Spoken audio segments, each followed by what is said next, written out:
Let's dive right into NBA high or low, looking at NBA team futures on the DK Sportsbook, guys.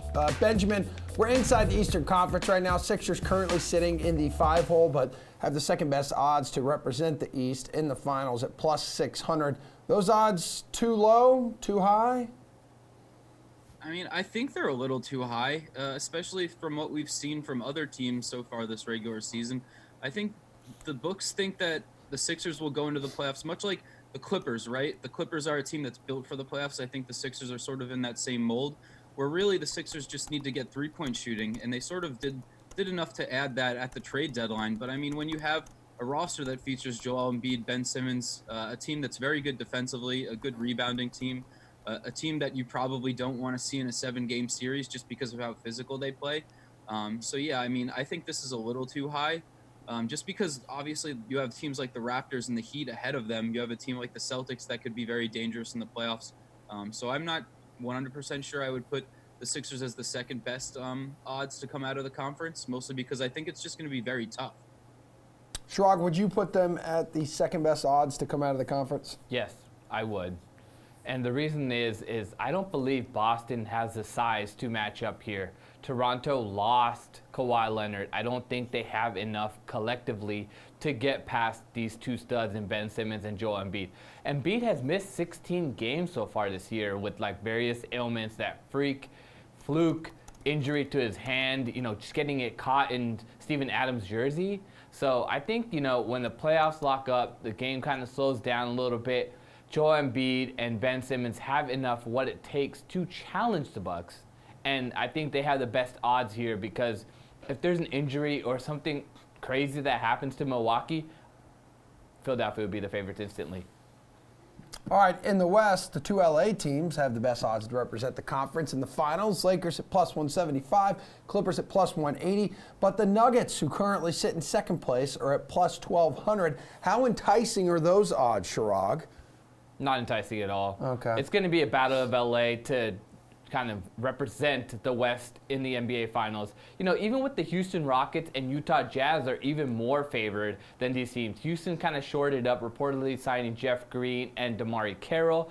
Both LA teams are going to be active in this buyout market. Whoever gets bought out is likely looking to a championship contender, and Denver doesn't have any more roster spots. They have a really deep team, and while they have a deep team, I'm not sure they have what it takes to get to the NBA Finals after the other teams in the West here. These odds too high or too low, Benjamin? Yeah, I think they're fine. I don't think I'd move them up or down either way, mostly because, again, I think it's going to be between the Lakers and Clippers most likely in the Western Conference. Maybe James Harden and the Rockets small ball gives some teams problems, but, I mean, it's tough to really trust the Nuggets and Jazz and Mavericks, those teams behind those top three, to really make any noise in the playoffs. Maybe they are enticing. If you really think that the Clippers' struggles in the regular season may translate to the playoffs, then maybe you take a chance on one of those, teams with shorter odds or longer odds rather. So yeah, maybe I consider making a bet on one of those teams just because the Nuggets are really deep. They play defense. They can slow the pace down. They have a guy in Nikola Jokic who's really good, obviously, and really they just need a go-to scorer. So if Jamal Murray, Will Barton, maybe one of those guys emerges, maybe they could surprise one of the LA teams. But I don't know if I'd bank on it. Okay, well, Ben, if you want to throw some cash down on the Raptors to repeat, I mean, you'll get plus 2,000 odds. Right now, we're talking about the third best record in the NBA. Too high or too low in your eyes? I mean, I think it's too low. I think the Raptors are a great team overall, and I just think that I don't see a reason why the Bucks are that much further off from them. Obviously, I talked about the Raptors' injuries in the DFS segment. If the Raptors can get healthy, maybe add someone in the buyout market. I think they can compete with the Bucks. I don't think the Bucks are that much better than them. So yeah, I mean, I'd take the Raptors at those odds if I were betting today. Just because I do think that they have a shot at maybe not repeating, but definitely making it back to the finals. I think we're discrediting how good a coach Nick Nurse is. So yeah, I mean, they have guys, Pascal Siakam, Kyle Lowry, Fred VanVleet. Like, they have the roster that could easily make a title run. What do you think, Chirag? Nah, I don't think so at all. I don't think they have an option here. Like I said, Milwaukee, it's going to be, a setup here where it's Team LeBron versus Team Giannis in the NBA Finals. We're going to see that again.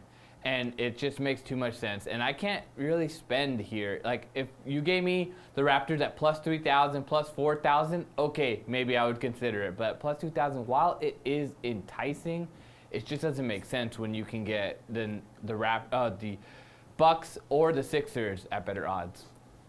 Chirag, let's go to a team that won't be winning a single thing this year. DK Sportsbook has odds on the Knicks win total. Over or under 24.5. They got 17 right now. 27 games to go. This win total set too high or too low, bud? I think it is still too high. I really went through and looked at their schedule. Their strength of schedule is actually kind of difficult, but what makes a difference here is just the Knicks being a total tanking team. They could drop one of their million power forwards in this buyout market. We've been mentioning this buyout situation pretty much the entire show so far. And I think they have guys that they could drop. Taj Gibson, Bobby Portis. They can be bought out. Also, you want to look at the other teams that they're facing off against. Bulls, Hawks, Pistons. These guys want to lose, and both teams are going to be sitting here trying to battle for a loss. And while tanking isn't as much of a benefit now to the new lottery system, I still think this total is too high due to their schedule coming up. All right, Ben, what are your thoughts? Yeah, I agree, mostly because of the schedule. I don't know if I'd buy into much of the other things just because the Knicks have been playing better basketball lately. So obviously, they want to tank for a better draft pick, but I don't know if that's necessarily their mindset, especially for some of the veteran players on that team, and even younger players like RJ Barrett. So yeah, the only reason I'm saying that it's too high is mostly because when you look at the schedule, like Chirag said, it's really tough. There's really only maybe 6 to 8 games that are actually realistically winnable for the Knicks. So if you take that into account, obviously, playing the percentages, it's not as likely that they hit the over there. Ben, make it rain for me, please. Favorite DK Sportsbook team future. Oh, team future. I had a good player future. Okay, that's fine. If I'm going with the team future, right now the Clippers are plus 320 to win the championship. I think they were obviously been the favorite for most of the season. I still think when you get into the playoffs, they're going to be the best team.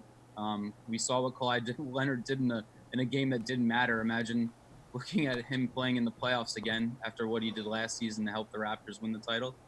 So yeah, plus 320 for the Clippers seems like a pretty good futures bet to me. Got an NBA sportsbook future bet you like, Chirag? I'm staying in LA. Come on, man. It's the Lakers. They are going to win the championship this year. This is the Lakers season. They're going to dedicate it to Kobe Bryant. The confetti is going to rain down from Staples Center, and we're going to see the Los Angeles Lakers champions once again.